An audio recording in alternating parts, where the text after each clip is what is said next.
morning, barely, and welcome to Daily Focus. I appreciate you being patient today. I had the privilege of helping one of our ladies in our church unclog a drain and to get things working properly at her house. I think that's a necessary part, and this was a challenging one, but God gave grace, and it's all working, and that's wonderful.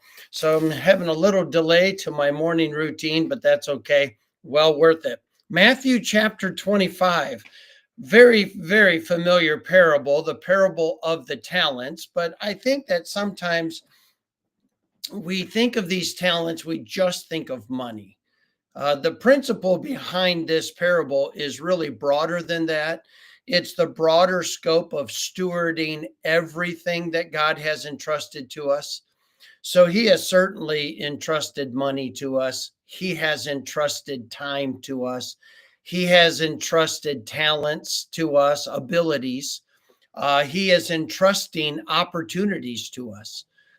There are all kinds of things that God doesn't have to give us, but he does. And our job is to not compare ourselves among ourselves. Our job is to steward what God has entrusted us to do and accomplish what it was he wanted to accomplish when he gave it to us. And so we don't have talents, money, time, opportunities to just use for ourselves. That's not why it was given to us. We do steward it for the life God has given to us, whether it is to take care of someone else, whether it's to use it to serve someone else, to use it to show Christ to someone else. We are going to steward them in the life God has given to us, but always for his glory, always so that he's pleased with how we've used it in accomplishing the purpose that he gave it to us. And so this parable really has three parts. The one, he gave 5 talents. The other, he gave 2 talents. And to the third, he gave 1 talent. This was not a competition. Unfortunately, we live in a culture where everyone wants everything fair. Well, can I tell you, God is not interested in being fair. God is interested in doing right. And so, in his estimation, the one he gave 5, it was right to give 5 to. The one he gave 2 talents to, it was right to give them 2. And the one to whom he gave 1, it was right to give them 1. They could all be successful with what God gave them. They were going to be able to steward that appropriately with God's help. The difficulty is that we begin to think more highly of ourselves than we ought to think, and we begin to compare ourselves among ourselves, which is not wise, and then demand that the God who is all knowing, the God who is all loving, the God who is absolutely right in everything that he knows and does, we're going to tell him what he should have done. How foolish and how arrogant.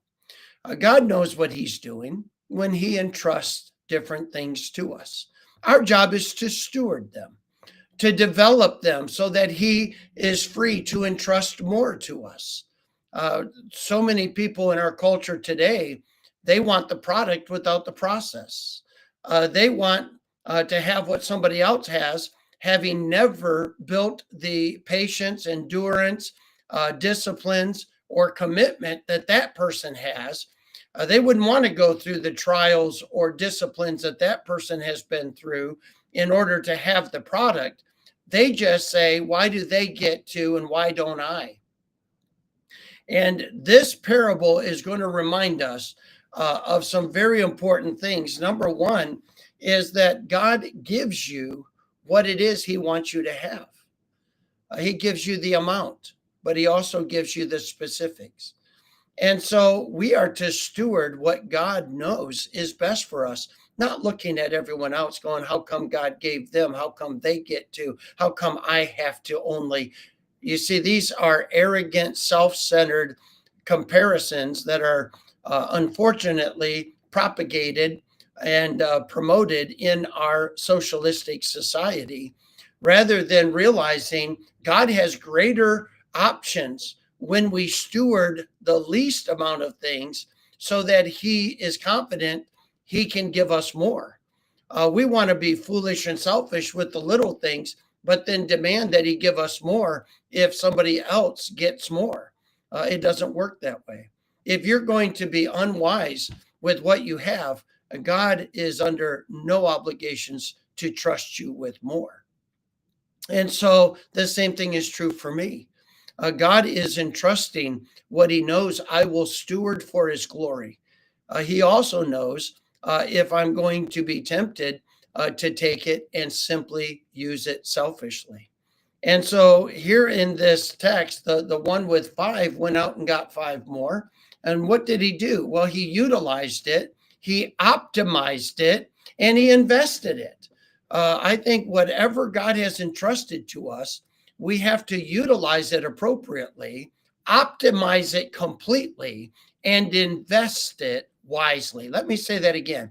No matter what it is that God has entrusted to us, we need to utilize it effectively.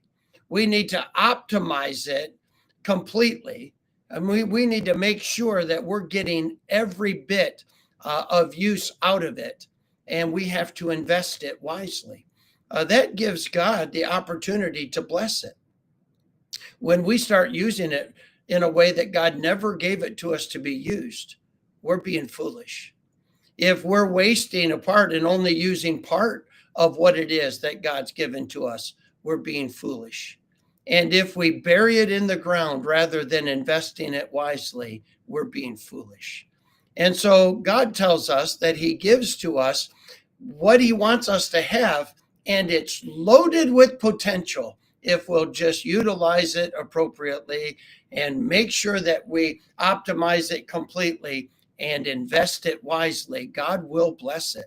But then there's also the personal aspect, in that it has a personal purpose for why God gave it to us. And so God gives to each one exactly what he wants them to do in his program for his glory.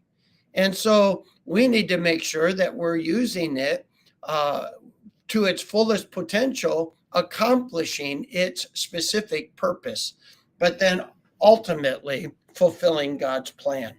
And so let me ask you, are you being unwise like the one who has given one and buried it, saying, I just don't want to lose it?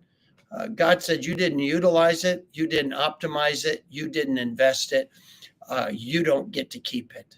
And he ripped it from him and gave to the one who was found most faithful, the one with five, who had went and got five more, and gave it to him because he could trust him to utilize it, optimize it, and invest it appropriately. God bless you. I hope you'll be wise today and each day as we show God gratitude for every bit that he has entrusted to us to steward